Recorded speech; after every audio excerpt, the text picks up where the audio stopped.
De reorganisatie zoals die door mijn voorganger in gang is gezet, dat is een feit. En de harde klappen moeten nog komen. Komend jaar wordt echt niet leuk. Hè? Dus dan gaan de ontslagen krijgen namen en gezichten.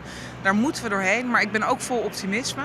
En dat betekent dat na de reorganisatie echt een pas op de plaats moet worden gemaakt. Rust terug bij de krijgsmacht. En Leeuwarden is me zeer dierbaar en ik voorzie geen veranderingen in de nabije toekomst.